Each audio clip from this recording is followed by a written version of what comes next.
You are trading your life for money right now, and the exchange rate is a lie. We spend our days caught in a transaction that feels mandatory, giving up the present moments of our lives for the promise of future financial freedom.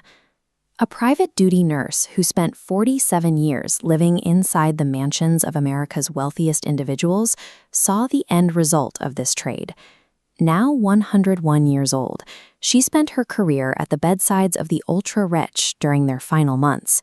She watched 87 of them die. Her core observation was that, despite having more money than they could spend in 10 lifetimes, the vast majority were miserable.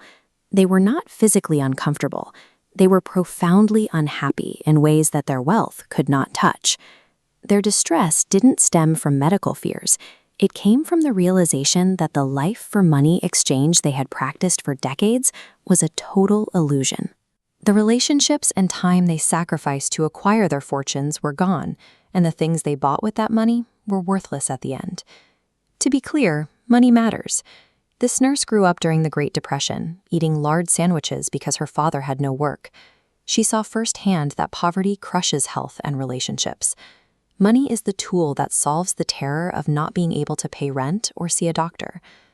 This chart shows the relationship between income and well-being. It illustrates diminishing returns. Research shows once basic needs and security are met, happiness plateaus around $75,000. We continue optimizing past this point because dollars can be counted and compared. Happiness and the quality of a relationship are impossible to quantify.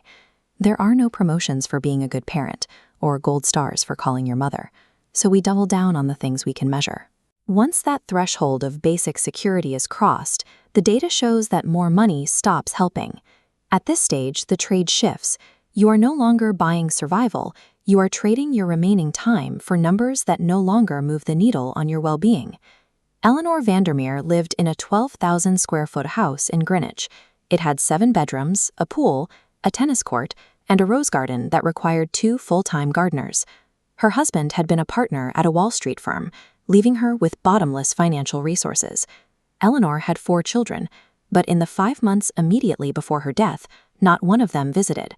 She would sit in her sunroom looking at her roses and cry, not because she was dying, but because she had raised 4 children, and none of them loved her enough to say goodbye. When her children were young, she and her husband worked constantly to build their fortune. They sent the kids to boarding schools and summer camps, anywhere that would take them off their hands. They told themselves they were securing their children's opportunities. Eleanor successfully bought absolute financial security, but she paid for it with her children's presence. She gave them everything except herself, and in the end, she was surrounded by beautiful things and completely alone. Richard Harwood was a self-made manufacturing titan who lived in a 23-room Park Avenue penthouse.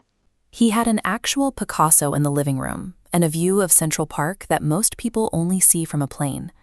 He worked 18-hour days for 40 years. He missed graduations, missed their weddings, and missed their birthdays to ensure his children would never struggle the way he did. He always planned to retire next year so he could finally travel with his wife. His wife died of a stroke at 64, exactly 6 months before his planned retirement. Lying in a hospital bed in that penthouse, Richard told his nurse he would trade every dollar, every property, and every painting for just 1 more year with her. This assumes that time will wait for us to finish accumulating wealth before demanding its collection. Richard's children sold the penthouse and the Picasso weeks after he died. None of them kept anything of his. Margaret Hennessy lived in a modest colonial in Connecticut. She had been a teacher, her husband was a principal. They had enough money to afford care, and not much more. Early in their marriage, they decided they would never sacrifice time with their children for extra money. Her husband turned down a role as superintendent, and Margaret rejected a promotion to department head because those jobs required working evenings and weekends. They lived in a smaller house than they could have afforded, but they ate dinner together every night for 34 years. When Margaret died, her 3 children were physically holding her hands, thanking her for the life she had given them. The people who figure this out have the same mortgages and bills as everyone else, but they decide that being present is more valuable than being more productive. They understand that the difference between dying surrounded by love or dying surrounded by people waiting for an inheritance is a choice made decades earlier. James Whitfield was worth over $100 million and lived on the Upper West Side. Unlike most patients with that level of wealth, he was neither bitter nor lonely. His children visited constantly, and he possessed a contentment that was rare for his tax bracket.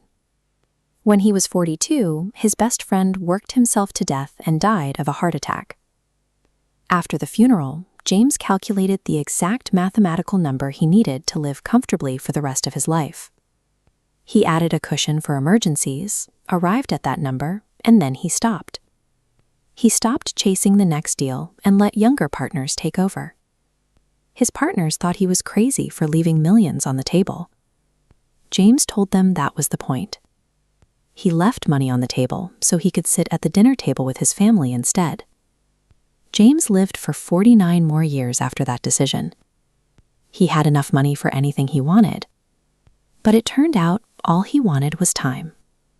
He gave himself permission to take it. What is your number, and when are you going to stop? In 47 years at the bedside, not one person told the nurse they wished they had spent more time at the office. You have to decide today if your money is a tool supporting your life or if your life is being slowly liquidated to buy money you will never spend.